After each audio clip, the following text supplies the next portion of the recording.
Hola, ¿qué tal? Soy la licenciada Elizabeth Sánchez Martínez.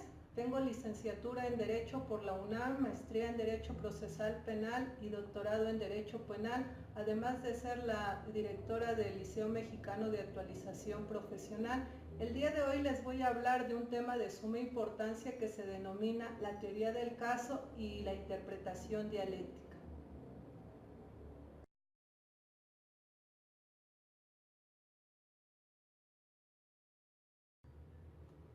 Comenzaremos por hablar del tema de la teoría del caso que surge a raíz de la reforma constitucional del 2008, esta reforma en donde se implementa el sistema de justicia penal acusatorio oral, mismo sistema de justicia penal que se rige por 5 principios, que lo son el de publicidad, el de contradicción, concentración, continuidad e inmediación. Estos principios se van a regir a través de 3 jueces, que lo son el juez de control o garantías, el juez de juicio o enjuiciamiento y el juez de ejecución de sentencia, a través de 5 etapas también, que lo van a hacer la etapa de investigación, la etapa intermedia, la etapa de juicio, la etapa de impugnación y la etapa de ejecución de sentencia. Todo esto va a girar en torno de la figura de la teoría del caso. ¿Qué va a ser esto de la figura de la teoría del caso? Esta va a consistir en la estrategia o el planteamiento que van a hacer las partes. Aquí las partes van a ser la parte acusadora, que va a estar conformada por el Ministerio Público, la víctima o ofendido y su asesor jurídico. A su vez tenemos también la parte de la defensa, que va a estar conformada por el defensor, ya sea público o privado, y el imputado, ¿sí? Cada una de estas partes tiene que hacer su planteamiento o estrategia, que se va a denominar como la teoría del caso. Este planteamiento se tiene que hacer desde un primer momento, es decir, desde que tienen conocimiento del caso en concreto. El Ministerio Público va a tener conocimiento del caso desde que se hace la denuncia, la querella o la noticia criminal. Por su parte, la defensa va a tener conocimiento del asunto desde que se lo hacen saber los familiares o el propio imputado, ¿sí?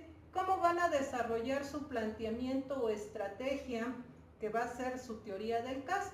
A través de 3 análisis, que lo va a hacer el análisis fáctico, el análisis jurídico y el análisis probatorio, ¿sí? ¿Cómo vamos a conformar esta figura de la teoría del caso con la figura de la dialéctica? Bueno, primeramente, para complementar la teoría del caso con la figura de la dialéctica, vamos a ver en qué consiste la figura de la dialéctica. La dialéctica es un término filosófico que viene del griego, que significa conversar, ¿sí? Además de conversar, se dice que esto de la dialéctica es una lucha de opuestos, una lucha de contrarios, de antagónicos, que se va a dar, ¿sí?, desde una argumentación y una contraargumentación. ¿Cómo vamos a ver esta figura de la dialéctica con nuestra figura de la teoría del caso? Bueno, vamos a ver que el Ministerio Público, al hacer su teoría del caso, esta se va a considerar como su argumentación, ¿sí?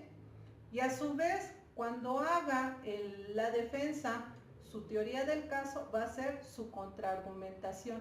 Pero además, Hegel en su dialéctica nos hace referencia a que esta situación se debe de llevar a cabo a través de un proceso. Y ese proceso él lo veía a través de 3 elementos, ¿sí?, a los que les denominó la tesis, la antitesis y la síntesis. A estos 3 elementos él les denomina la tríada dialéctica, ¿sí? Estos 3 elementos, ahora, ¿cómo los vamos a manejar nosotros en nuestra teoría del caso? Bueno, lo vamos a manejar a través de que el momento en que el Ministerio Público formula su teoría del caso, ya sea durante las 5 etapas que hago referencia, ¿sí?, ese planteamiento se le va a denominar como la tesis, ¿sí? Y a su vez, la teoría del caso que haga la defensa se le denomina la antítesis, ¿sí? Esta antítesis es una negativa o una negación de la tesis que está formulando el Ministerio Público, ¿sí? Por eso se dice que es esa lucha entre contrarios, entre opuestos, entre antagónicos, ¿sí? A su vez, el juez de juicio va a emitir una resolución. A esta resolución es a lo que se le va a denominar la síntesis, ¿sí? Esta síntesis, ¿sí?, ahora la vamos a tener como la tesis. ¿Y por qué la vamos a tener como la tesis? Sabemos que en el mundo hay una transformación, no se puede mantener estático. Al no poderse mantener estático, sabemos que las partes en este sistema de justicia penal también tienen el derecho de poder impugnar esa resolución que emita el juez de juicio. Al poderle impugnar esta resolución, ahora va a ser nuestra tesis, ¿sí? Y ese recurso de apelación al que tienen derecho las partes a través de esta impugnación se le va a denominar la antítesis. Y la resolución que emita el Tribunal de Alzada va a ser la síntesis, ¿sí? Pero sabemos que hay una constante transformación, ¿sí?, en nuestro mundo. Y esto implica que las partes ahora pueden acudir al juicio de amparo directo. Esa resolución que emita el Tribunal de Alzada ahora se va a tener como la tesis, ¿sí? El juicio de amparo que pueden llevar a cabo cualquiera de las dos partes va a ser ahora nuestra antítesis, y la resolución que emita el tribunal colegiado respecto de ese juicio de amparo va a ser la síntesis. A esta complementación de las dos figuras, tanto de la teoría del caso como de la dialéctica, es a lo que una servidora ha tenido a bien llamar la dialéctica de la teoría del caso.